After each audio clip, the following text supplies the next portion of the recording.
Hey, what's going on, y'all boys? We're back on another video, man. Hope y'all doing great. Hope y'all doing good. It's been a minute. But today, we have a reaction video. We are doing a reaction of the unluckiest deaths, really. If y'all like the video, bro, like the video. If y'all like who I am, bro, subscribe. We on the road to 500.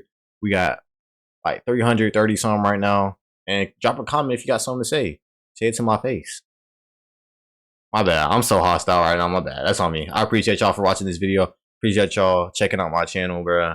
I'll see y'all in the video. I'm keeping my intro short. I know I'll be yapping. We here. In Sao Paulo, Brazil, a local farmer wanted to get rid of a beehive from his orange tree. The unluckiest deaths could turn aggressive. He figured he needed protection. His solution? Covering his head with a plastic bag. It sounds ridiculous, but to him, it made perfect sense. The clear plastic let him see what he was doing and kept the smoke, typically used to calm bees, out of his face. And with a small air pocket inside, he believed it would keep the bees from stinging him. So he tightly wrapped the bag around his neck, lit a smoke bomb, and approached the hive. No, are you serious? No. Are you so serious right now? Are you so serious? There is no way you thought. There's got to be a law saying that, like, you got to have at least a high school diploma to farm your own stuff. Or, like, work in the type of farming field. Because no way you just... Long live, bro. But, like, gang, are you serious? A plastic bag. Not even a paper bag. With two... I don't know what you could even do. Like, you could make a paper bag and put some, like, plastic stuff in the eyelids and make a little hole or something. You could do so many other things and just wrap your head around a plastic bag and just... Oof. I guess, bro. Long live him. My condolences to your family, but, like, I'm sorry, bro. I'm sorry, bro. Sorry you had to find out that way. Feeling lightheaded. Breathing got harder. He panicked and tried to rip the bag off, but his strength was already gone. He collapsed. Really? A few hours later, his wife found him. He was dead. And it wasn't the bees or the smoke that killed him. It was suffocation. This isn't unlucky. Because in all his planning, he overlooked one critical detail. Plastic bags don't let air in. And since he hadn't cut any breathing holes, he ran out of oxygen.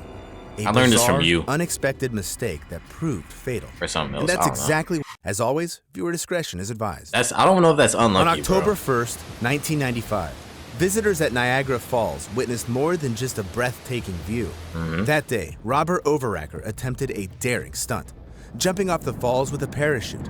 But this wasn't just any jump.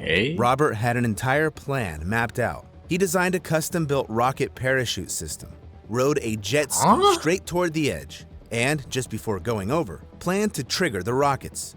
The thrust would propel him away from the falls, allowing him to deploy his parachute and land safely. It wasn't just for the thrill.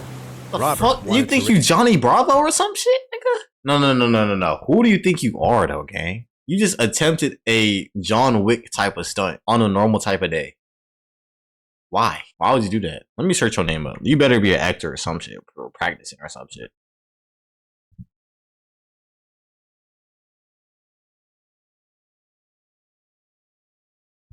Well, like, what did he do? What was his occupation? Did he have an occupation?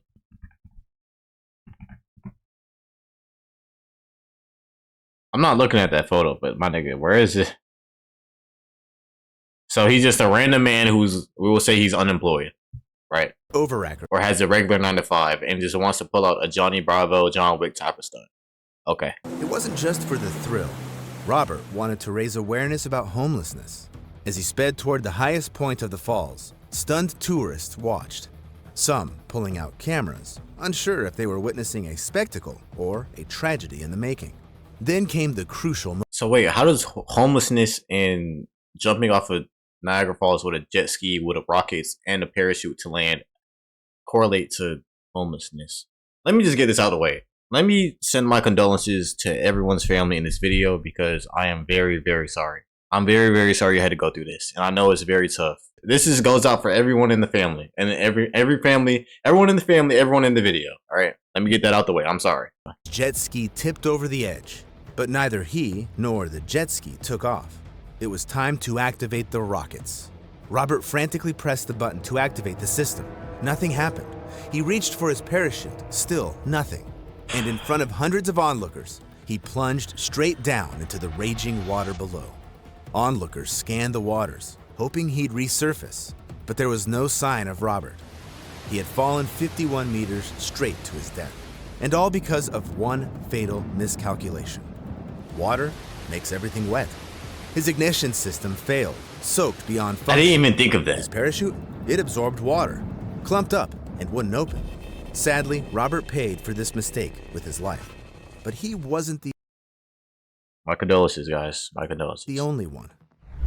Young Eric Barcia. I just don't know if these. I don't know if these deaths are considered unlucky or just not the smartest. I just don't want to say anything no more. His plan was equal parts romantic and reckless. In 2020, he set out on a treasure hunt in the Rocky Mountains. 53. He had read a book by eccentric art dealer Forrest Fenn, who claimed he had buried a chest filled with gold coins and artifacts worth $2 million.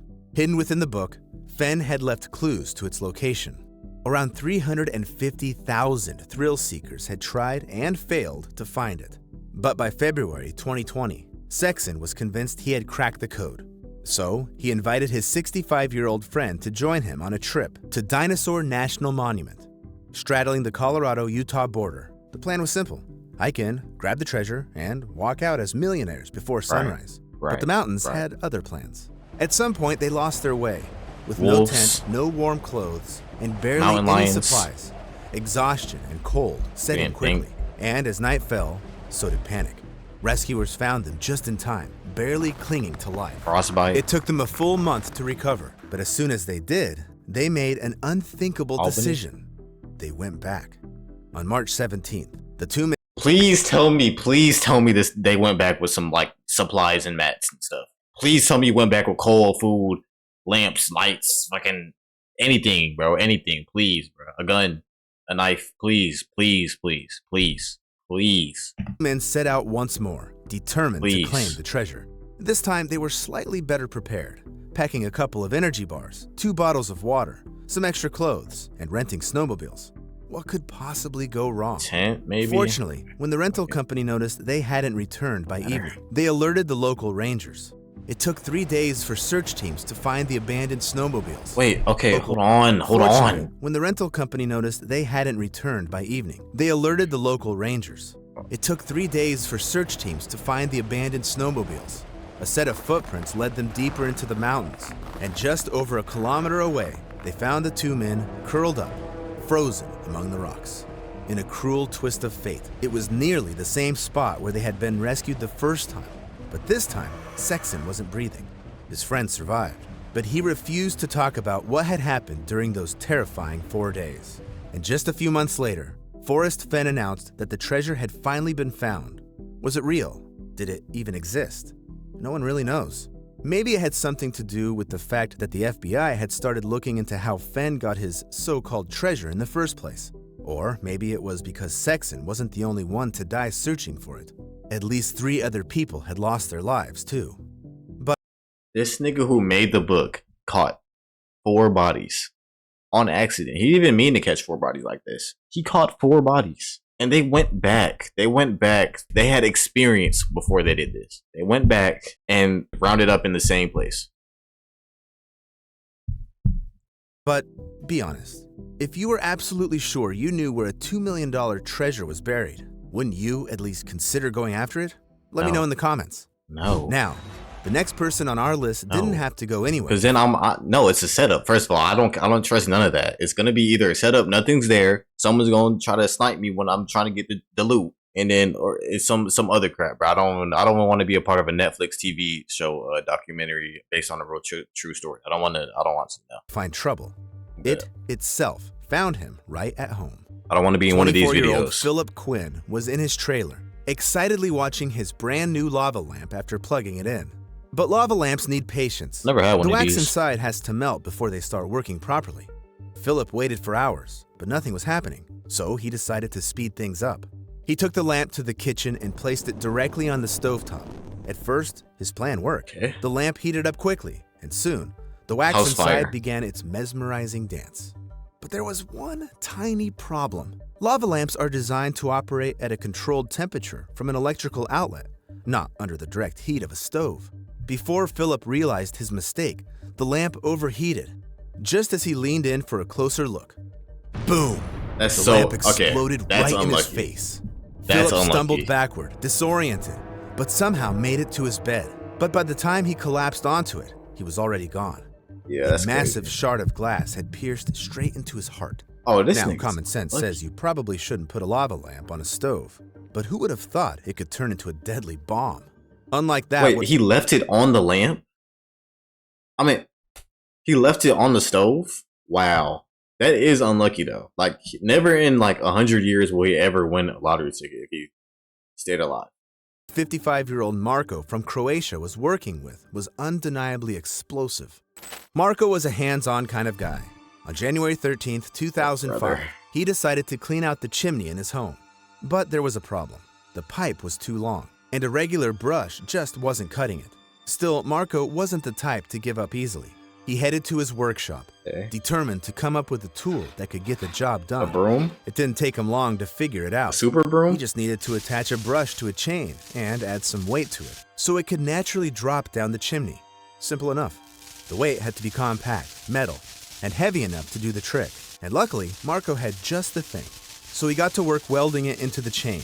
But then a massive explosion tore through half of his workshop. The blast was so powerful that it threw Marko outside. When he hit the ground, he wasn't breathing. When police arrived, they uncovered a shocking truth. Marko had been welding a live hand grenade to the chain, and when it heated up, it detonated. Are you serious? How the... What? Where do you get a grenade? Why? Why do you have that? That's like having an RPG in your closet. Why do you have that? Why do you have that there? And then you're welding it? Did he know that was a grenade? If he didn't know, then I'd hope he didn't know that was a grenade. I don't think he... Right. Even get it. Did he know what he was dealing with? Those questions remain a mystery. Still, the last person expecting things to go horribly wrong was a moviegoer in Birmingham, England. Oh, wow. On a regular day in March 2018, a young father, Atiq Rafiq, and his partner decided to go to the movies. It's a hard name. And not just any seats.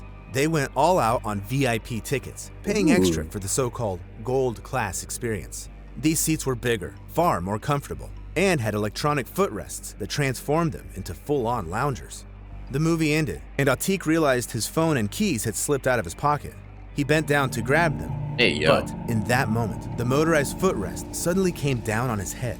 He struggled, tried to push himself free, and shouted for help. Then he started screaming. The force crushing his head and neck was over 750 kilograms. For 15 agonizing minutes, his partner and theater staff desperately tried to free him. But by the time they finally did, his skin had turned blue. He wasn't breathing. Paramedics rushed him to the hospital, where doctors fought to save him for a week. But the damage was too severe. Massive head trauma and critical neck injuries. In the end, his heart gave out. Later, investigators discovered a major design flaw. The seat had no manual release lever to lift the footrest. Instead, it was fully automated. And the worst part? The fuse controlling Atiq's seat had burned out, making it impossible to stop the mechanism in time. Wow. That's exactly like having an elevator and it's expired, like very, very expired. It'd already be expired like 4 years later, but it's like 20 years later. I would immediately hop off if I seen an elevator expire 20 years. One of those dangerous habits belonged to a 43-year-old woman on a long-haul bus from Glasgow to London. She was in for a grueling 7-hour ride. But for her, this wasn't just a long ride. It was pure torture. She was a heavy smoker, and both smoking on the bus and during stops was strictly prohibited. Hours passed, and her frustration kept building until she finally snapped. At some point, she stormed up to the driver, demanding him to pull over immediately. And maybe he would have, just to calm her down. But the bus was on a highway where stopping wasn't an option. Passengers watched as she stormed away from the driver. Then, without warning, she wrenched open the doors of the moving bus while it sped down the highway at 100 kilometers per hour. In an instant, she was gone. She tumbled out of the bus and straight into the path of an oncoming car. I'm knowing this all was just for a cig, bro. I know this was all just for a cig. You jump out of a bus 70 miles per hour to smoke a cig on the highway. You gonna stop in the emergency lane just puffing your Zot, or not even your Zot, your cig just like this? Oh yeah, I just jumped off that bus. That was so awesome, so radical, so cool. No, bro.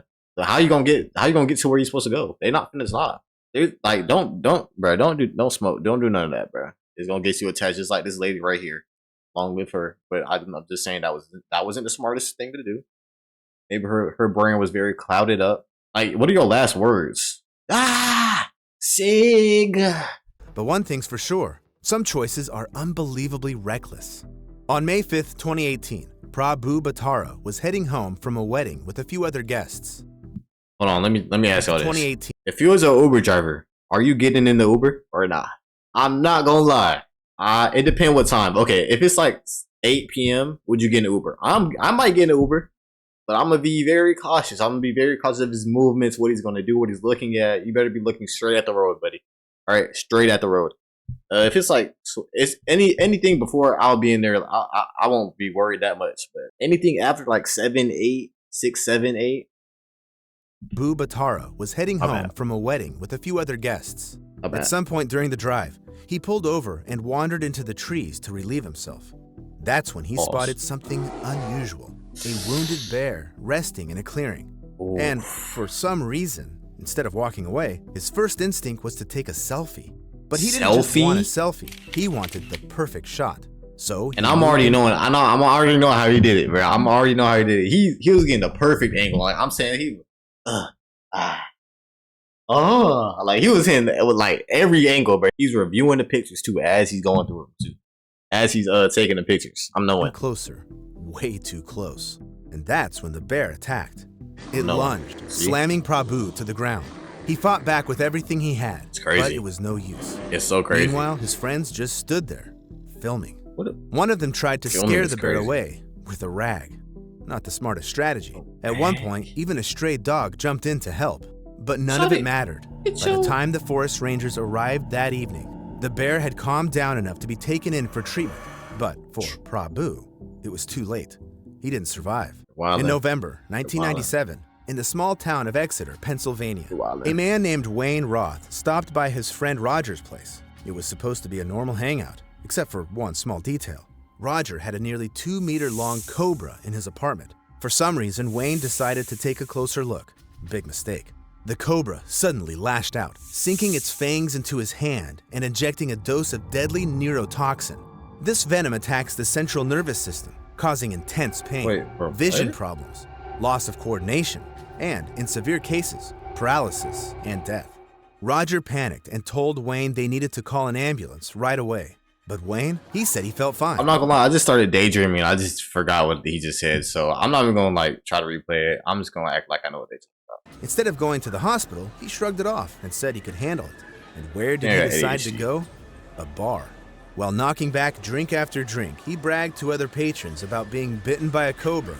But after his third round, Wayne suddenly collapsed. He clutched his chest, feeling his heart pounding erratically.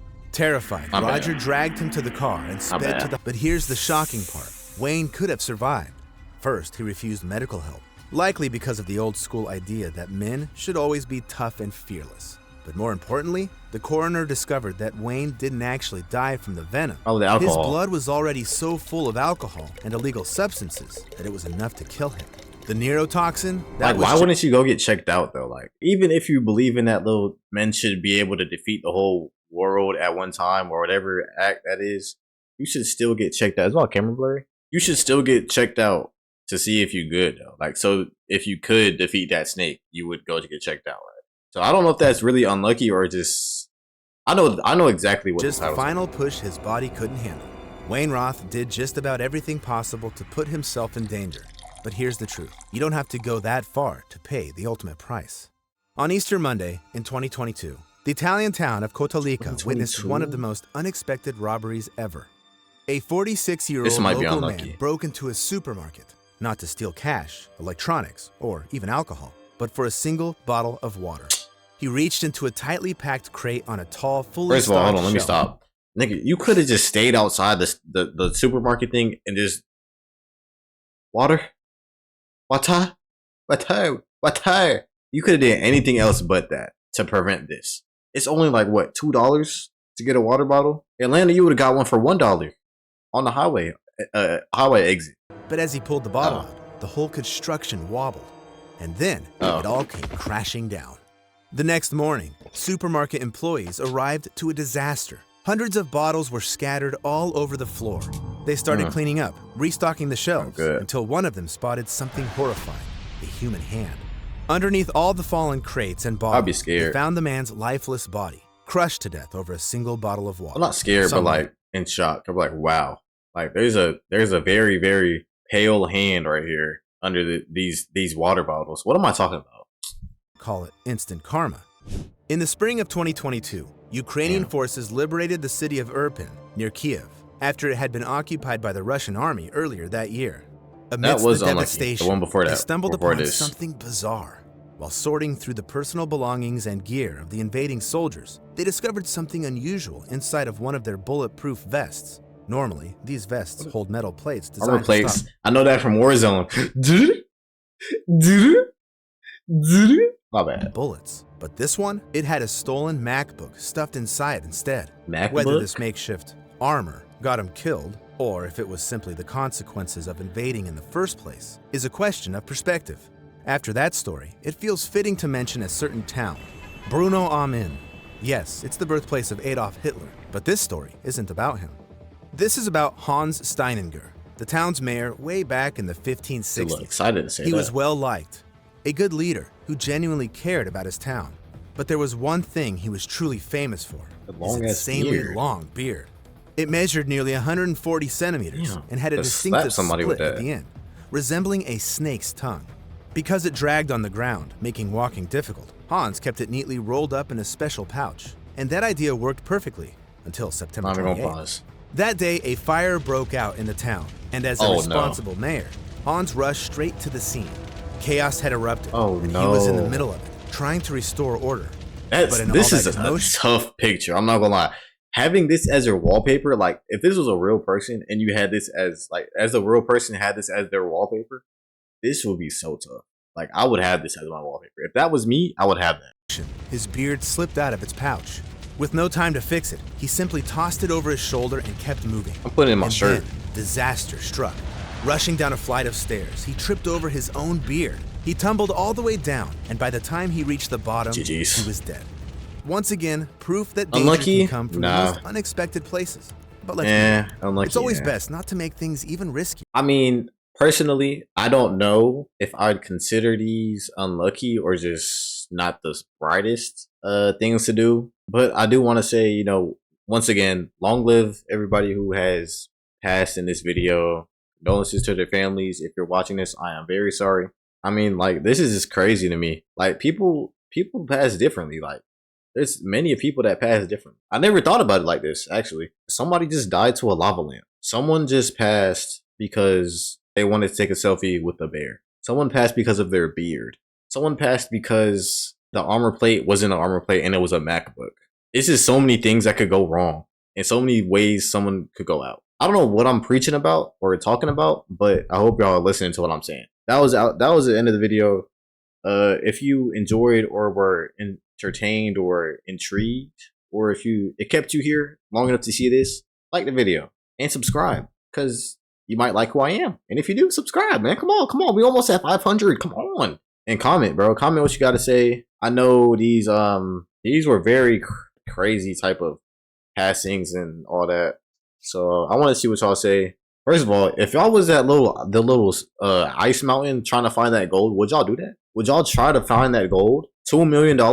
No, I'm not doing it. I don't care if it's actually real. I'm not gonna go look at a riddle or whatever map or whatever. I'm not doing all that. I'm not doing this adventure off into the mountains. Good luck fighting the hyenas, elephants, and fucking cave monsters. I'm not doing this. This is not Minecraft, bro. I'm good. But yeah, I'm out this junk, bro. I'm gonna see y'all next video. Hope y'all enjoy. Hope y'all having a great day. Hope y'all had a great day.